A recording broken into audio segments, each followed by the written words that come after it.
I grabbed the wrong phone from the conference table and discovered my wife was sleeping with my boss.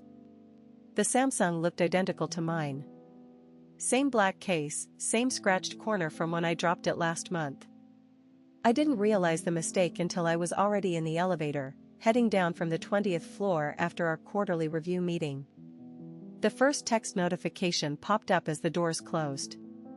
Can't wait to feel you inside me again tonight. My blood went cold. That wasn't meant for me. I stared at the screen, my hands trembling. This was definitely not my phone. But the message sender made my world collapse in real time. Sarah, wifey red heart. My Sarah. My wife of 8 years. The woman who kissed me goodbye this morning and reminded me to pick up milk on the way home. I fumbled through more messages, my heart hammering against my ribs. The conversation thread went back months. Months of planning secret meetings, sharing intimate photos, discussing how to keep me from finding out. Your husband is so clueless, one message read. He actually thanked me for all the overtime I've been giving you. The overtime. All those late nights Sarah claimed she was staying at the office. Working on important projects for her demanding boss. I'd been proud of her dedication, supportive of her career ambitions. I'd cooked dinner for myself countless evenings, saving her plate in the fridge, never questioning why she came home smelling like expensive cologne instead of office coffee. Marcus Chen. My boss of 3 years. The man who'd promoted me twice, invited us to his holiday parties, sent flowers when Sarah's mother died. He knew everything about our marriage, our struggles with fertility, our dreams of buying a house in the suburbs. I scrolled through their messages with shaking hands. Photos I couldn't unsee. Plans made in hotel rooms while I worked late trying to impress Marcus enough to get that promotion he'd been dangling over my head. He's working so hard to make partner, Sarah had written. Honestly feels like I'm already a single woman.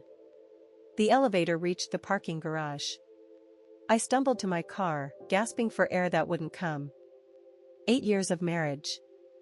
8 years of loving this woman, supporting her career, believing in our future together.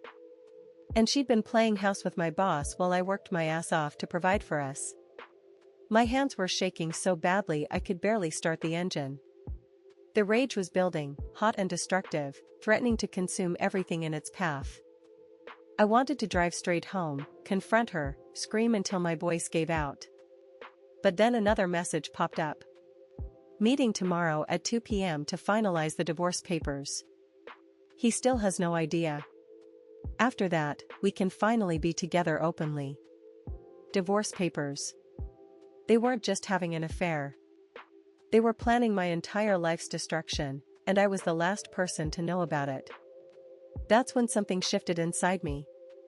The devastation transformed into something sharper, more focused. They thought I was clueless? They wanted to play games with my life? Fine. Let's play. I drove to the office supply store instead of going home.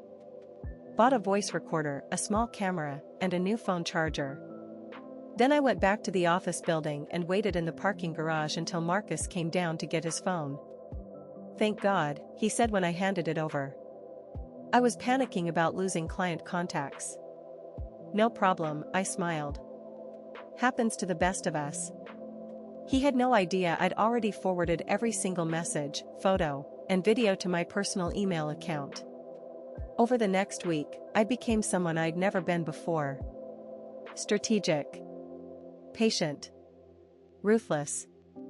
I installed tracking software on our home computer when Sarah was in the shower.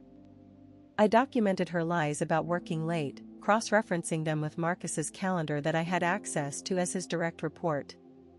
I recorded conversations where she looked me in the eye and lied about her whereabouts. The divorce papers were hidden in her jewelry box, already filled out, just waiting for her signature. She'd been planning to take half of everything, including the house my parents had helped us buy, while painting herself as the victim of a neglectful husband.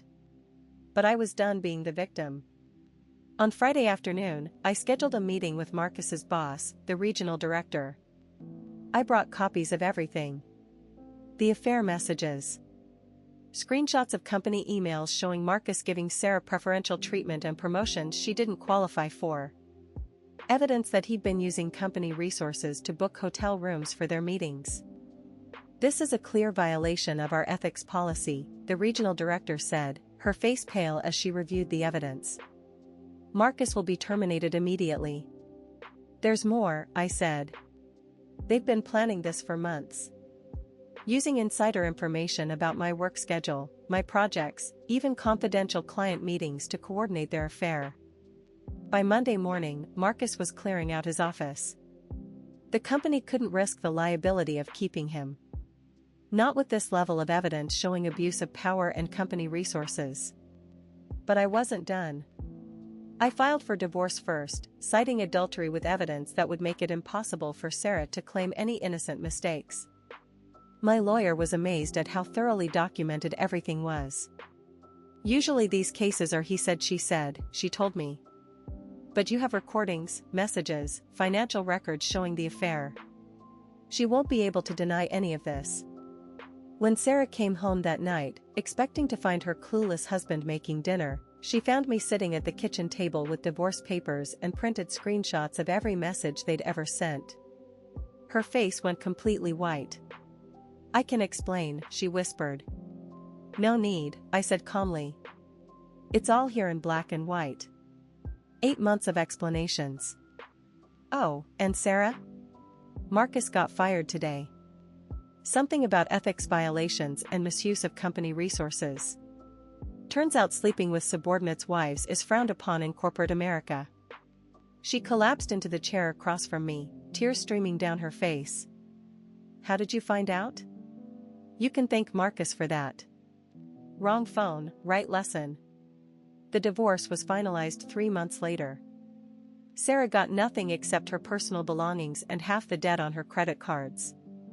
The house stayed with me. The savings account she thought she'd be splitting remained intact in my name only. Marcus never found another executive position. Word travels fast in our industry, especially about ethics violations. As for me, I got promoted to Marcus's position 6 months later. Turns out management appreciated having someone trustworthy in charge, someone who understood the importance of ethical behavior and company loyalty. Sometimes life hands you exactly what you need to see who people really are. A wrong phone, a moment of clarity, and the courage to fight back against people who think you're too weak or naive to protect yourself. They underestimated me. They thought I'd never find out, never fight back, never demand the respect I deserved. They were wrong about everything. Have you experienced something like this? Tell me in the comments.